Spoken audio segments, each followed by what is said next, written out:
Hey, good to see you. Thanks for coming. This is another episode of Wireframe, and today we're going to be talking a little bit about adaptive UI. But first, of course, very important to say, we are now on YouTube, right? So a little bit of a hiatus that I had when I was on LinkedIn and had a couple of episodes there, but I was really not enjoying the ecosystem that LinkedIn kind of provides for this kind of format. So I had to make a move.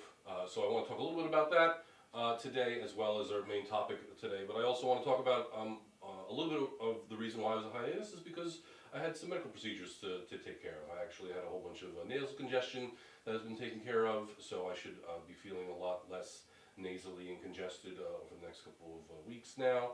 I've been feeling better, so thank you for everybody who actually did support the message that I sent on the channels earlier. But that's some of the reason why I haven't kind of jumped back into doing some wireframe episodes.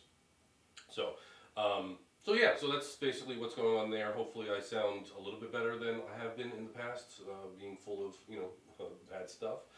But yeah, happy to be back, happy to start this back up again. So again, talking a little bit more about the LinkedIn platform, I really wanted LinkedIn to be the platform. Because all the content that I'm producing is meant to be professional content, even if it's a little snarky or has a lot of hot takes or something like that. It's really meant for professional education and professional execution. So LinkedIn is the place for that kind of content. It's just bar none. There's nowhere else to really put it. And especially since LinkedIn has events and it does have live streaming, it made some sense to provide my content, particularly on that platform. I did really want to multicast, and the reason I didn't want to do that is I wanted to focus my efforts on a particular platform as opposed to trying to juggle it. I imagine if I was a real content creator, then doing multicast kind of scenario would be a little bit more in my wheelhouse. But because I'm not really a content creator as much as a person who creates content based on their expertise and profession, a little bit less of something that I want to juggle right now. So I wanted to pick one place. But like I said, LinkedIn isn't the place for that. It just isn't. It's not mature enough for this kind of, platform. For live streaming in particular, it just kind of hides all the previous events, really hard to find. That's why I had a little shortcut that would go to it, and even then that shortcut would fail on mobile. It's just bad. It's just bad overall, and especially with this whole big push to AI, who knows if that product's ever going to get better. So much to my kind of dismay, it was just the right move to kind of make this and put this onto a more proper streaming platform, which is YouTube. So I'm very familiar with YouTube. I've been using YouTube for a long time, whether it be for live streams or other particular content, probably for 15 years now. So that's why we're on YouTube now. Additionally, during the time that I was away, I was also thinking a lot about ways of enhancing the overall kind of content, right? Because one of the reasons why I was on LinkedIn in particular was because of the professional profiles that were on there, right? So if a person commented, it was very hard for that person to be a fake person or a person behind a screen name, right? You had to put your kind of real life behind that name, and I think that was really important for the, I guess the authenticity of the commenters that were engaging with that content, which was great in those live streams. I was a little concerned going over to another platform where everything's just a screen name, and it's hard to know if it's a professional person or someone who's just looking to troll or what have you. So I was kind of looking into the idea of like dropping comments or chat totally from the platform and having everyone go through LinkedIn, or to have a comment system on the Wireframe website where you would have to log in through LinkedIn and to again have that coordination. But ultimately, I realized that maybe some of the trolley comments will be good for content, right? Maybe that's what's going to be. Maybe I'll find a couple of real good gems and have to comment on those in separate videos, and that's how we create more content on here to get the messages that I'm trying to portray out there. So that's a possibility there. Additionally, I was considering like, okay, do I update the website? And again, I thought about that. I always love updating websites. It's kind of like my thing that I love to do. However, another thing to really take into account here is that it's going to take a while to update the website. So instead of worrying about updating the website and not making content, why don't I just make the content first and eventually update the website? So if you go to wireframe.fm right now, it's still the old like podcast-based stuff that I did last year. There's no updates in that particular case there. It needs a lot of TLC. But eventually I'll be moving that content over to the YouTube platform instead. So that's the plan there. And then additionally, a couple other plans that are happening in terms of like regenerating content. So I'm going to be hooking into Opus Clip, I think it's called, right? That generates AI clips from the content that I'll be producing here. That should automatically pull from my YouTube channel and then post as YouTube Shorts. So I'm really looking forward to that. Hopefully also potentially to the Instagram as well at some point. But that's the general like workings or plan that I'm expecting to have here. But the idea here again is that you should be able to subscribe to the Design Systems House YouTube channel for regular Wireframe episodes. And speaking of regular Wireframe episodes, I expect to potentially have more than one per week. Okay? So it's entirely possible that this isn't the only one that I have this week. If there's something going on this particular week that I want to like raise or have a comment about, at 5 p.m. I will go live and you'll get a notification if you are subscribed and hit the bell or whatever the hell YouTube wants. And then you will watch this live. So no one's watching live right now because, new platform, and it's, I didn't actually post anything about it being live right now. But I gotta build the audience, right? So I'll probably end up again sharing this video out, and there'll be the shorts, and people, get to subscribe in there. So, anyway, all that being said, let us talk about today's topic. And I said today's topic is all about adaptive UI or adaptive UX or something of that nature, right? And this is about a post that I put earlier this week, probably Monday, that actually was a repost of someone who was speaking about this idea. And I want to talk about that real quick. Let's go ahead and go to the post. Here we go.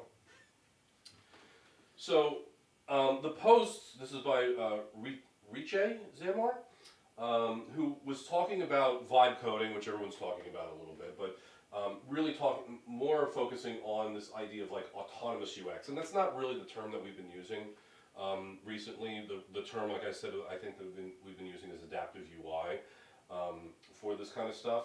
And he has this example of kind of like Perplexity, which is a search engine I actually try to use on a regular basis, that kind of adapts to give you the UI that you're expecting based on the prompt that you provide, right? So in this particular case here, they have this example of show me a chart of HubSpot annual revenue since 2010. And this particular thing didn't actually give it to him.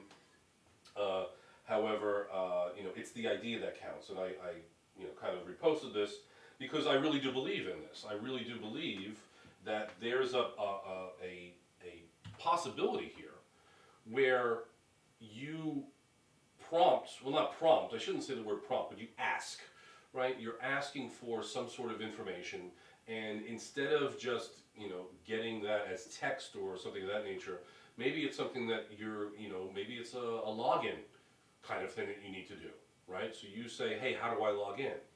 And the UI that comes back is not just text and says, okay, well, what's your username, what's your password? That sounds bad. What it does instead is it gives you a proper login form at that moment, right? Now that's probably a really basic example of what I'm talking about here. What I'm really talking about is the idea of saying, like, think about the worst UX or UI that you can think of, right? Or not even maybe the worst, but one that's really kind of just annoyed you, right? Just keep that in your mind. Now, think about why it annoyed you, right? It's probably because it didn't meet your expectations, or maybe they moved something over a redesign, or maybe it's just that there's a better pattern, right? Well, what if the system knew about your expectations and was able to expose that better pattern to you, right? So you're not relying on some designer to get it right, or a PM to get it right. You're relying on the user to provide enough data throughout its, their use of this stuff to then give you the right UI to then enter in the data, right? So you can imagine it could be something like a form field, right? Like a birthday entrance, and you have to add in your birthday. And instead of these people who provide you a calendar, which is the worst idea for that, there are probably more ones that are worse out there than that. But you can imagine instead that the UI in that interface just exposes the correct data input, which is just like month to year, right? So I think there's something really interesting in that, and that's a lot of the reason why I I just bought a Rabbit R1, because it claimed that it was going to do something like that.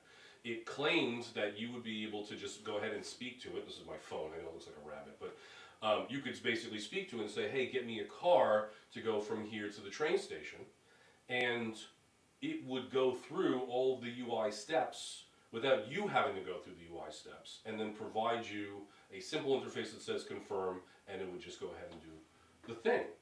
And I think that's really where we should be going. And I say that very much because I don't trust designers anymore.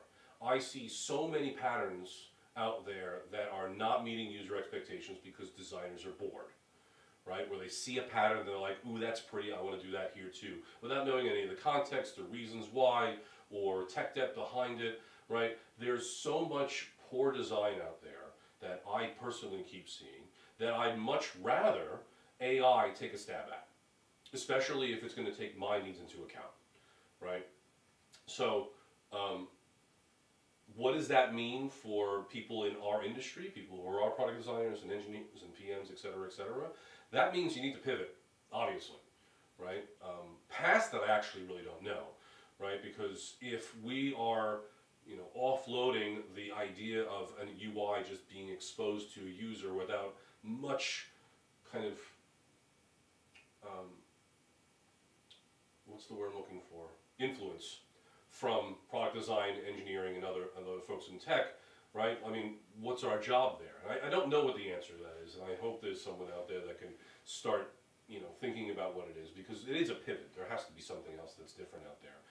Whether it's, the way that we tweak the models now to make sure that we have the preferred UI, or the way that we get feedback in order to train the models properly, right? There's definitely a shift in what our roles are going to be in the event that we do truly get adaptive UI, which I think, again, is going to be a benefit overall.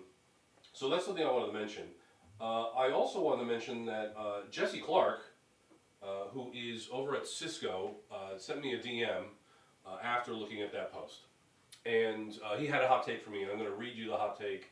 Not sure if he wanted it to be private or not, but I mentioned that I wanted to talk about it at Wireframe, so I wanted to shout him out because I think this is a really great hot take that he delivered directly to me. I'm just going to read it out. He says that he believes AI will change open source and our dependency nightmare forever. He says, why would I install a dependency that I could just have an agent write for me? Right? The idea of dependency injection is to save time, and that's gone now for the most part. I can choose what dependency I bring into my project now, and now I have to deal with overrides. Open source will exist largely to share code, collaborate, instead of being a source for all of our dependencies. So, here's my response to that idea. I think, I'm not fully invested in the open source ecosystem, so let me just get that flat out in there. There are going to be people out there that will have a lot better insight into the benefits and drawbacks of open source as an ecosystem as a whole. From my very limited view of open source, the benefit of the idea of open source is reusability. I see these things as components. And why should we reinvent the wheel if the wheel already exists, right? So if there is a package out there that is meant to solve a particular problem easily, then it makes, I think, a good deal of sense for people to be, using that package. The caveat being is as long as that package is secure and performant and, has all the right, features without too many drawbacks, or maybe hopefully no drawbacks, right? It has to be effectively the perfect package in order for that to be reshared. So it's entirely possible that any particular package out there doesn't meet a particular criteria, right? It's entirely possible, as an example, that maybe you have some sort of like anchor positioning package like floating UI that's really kind of like heavy, or maybe it's prone to breaking changes a lot, and you'd much rather have a simplified version of that because you don't need all the bells and whistles that that larger package does, right? And in that particular case, if there are, specific needs that you have, right, then creating a package specifically for that particular need is, helpful, right? And there is something to be said about, the dependency tree. Like, I've been burned by the dependency tree all the time, right? I try to do something on a particular package that, maybe wasn't intended, or maybe it seems like it would have been able to be done. But at the end of the day, I realized, actually it doesn't do this. And I wasted a whole bunch of time because I thought this was going to do something, and now I have to either contribute to open source, which maybe the person isn't even maintaining it any longer, or I have to like make my own or whatever. So it could get obviously very messy at the end of that. And I can absolutely understand where the idea of AI basically providing, I guess, its individual dependencies, into a project. Sounds a lot like, there's I think it's either Shadcyan or Daisy UI, that when you work with, I think it's V0, it basically gives you what is effectively the code. Like, there's no dependencies. It effectively just writes the code in your project and it's yours. So there's no dependencies to work on. So I think that ecosystem, and I wish I knew a little bit more about that because I don't use enough of like UI libraries personally, but I've seen it happen where it's not like a dependency that you install. It's more of here's a component or function in your project that you can use that is yours, right? It's not somewhere else that you have to like depend on. So there's a good thing about ownership certainly there, but maybe not so much in terms of like the reuse and robustness potentially in there, especially in the case of the quality of code that AI is providing, which is a little rocky still, right? So something to consider there. But I'd like to know, of course, what you think about adaptive UI. Do you think it's going to help? Do you what is it going to be for our roles afterwards when adaptive UI is a thing that we're going to be out there doing? I think it would be really interesting to take a part at and see what's happening. Okay, so that's the topic for right now. I actually can't tell. Oh, okay, yeah, I've been here for 20 minutes. So I did start early today. It's just because I've been, setting up this in particular. All right, so now it's really kind of time for events and jobs. Admittedly, I haven't been really looking at the job front recently. I've been, like I said, doing a lot of recovery. I've also been, forgot about talking about the book, because the book for Mise en Mode is probably done. And I say is probably done. It needs an editor, which I have one that I think I may have secured.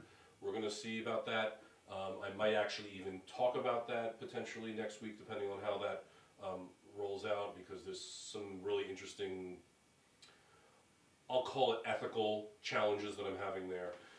But anyway, yeah. So the book is basically done. I definitely need something to wrap it all up, so I have to read the whole thing. As it stands right now, it's about a 3-hour read, which isn't a big deal. 36,000 words.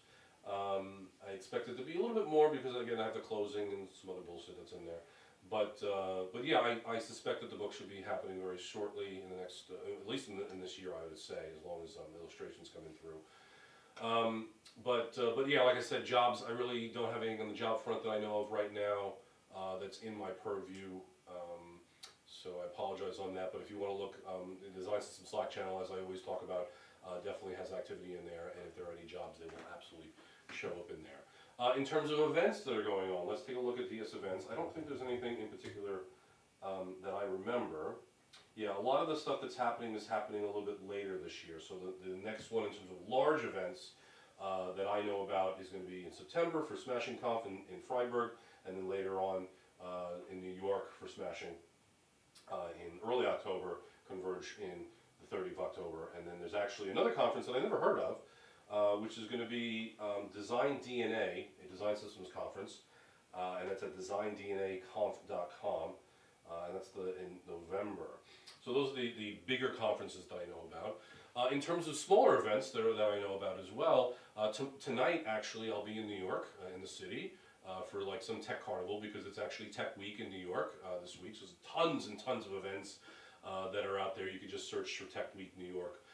And you will see there's hundreds of events. It's actually kind of absurd the number of events that's going on. Next week there's actually a content design meetup. I think it's on the 18th, is that right? Or the 11th? The 11th. So the 11th I'll talk about it, I'm sure, next week when it comes up. And I might be able to see a friend of mine who's in design systems who's going to be visiting in town, so I'm looking forward to that. And then later this month, there's a whole bunch of stuff happening, which I will remind you as we get closer to those things. But Vercel has a conference called CHIP that's in New York. That'll be later this month. There's a design engineering meetup that'll be here in New York the following night. I think it's on a Thursday night, where friends of mine like Akunle and Natalia will be speaking on that one. And then there's a AI by Design meetup, which is also on the same day as Vercel. In New York. That's a little bit harder to find. I'll have to make sure that I post that somewhere, maybe on my Discord. Speaking of Discord, if you want to join the Discord, it is at discord.ds.house. Very light activity going on there. In fact, I don't check it much myself anyway, but it is a place that I'll just drop a link in if I find something that I think the community should know about. But that's like my place where I drop stuff. So if you want to see some stuff in there, that's cool. Past that, I think, in terms of other news, I know the question is not on this week. It's going to be off, according to Ben Callahan. But next week, Lauren Laprete is going to be speaking on the question, or co-hosting, I should say. So that'll be a good one to check out.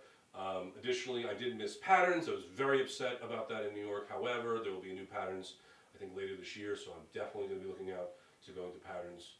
And a couple of knapsack events that happened. I know Tony Ann from BetMGM spoke on a couple of things over the past month. She was telling me how overwhelmed she was, but I'm sure she did a good job. I have to reach out to her and see how all that went down.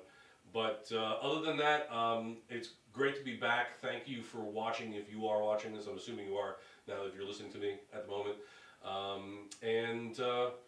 Until the next time I go live, which again will be 5 p.m. weekdays, could be tomorrow, maybe it's not, who knows. You'll need to subscribe to find out. Play nice in the comments. I'll see you next time. Later.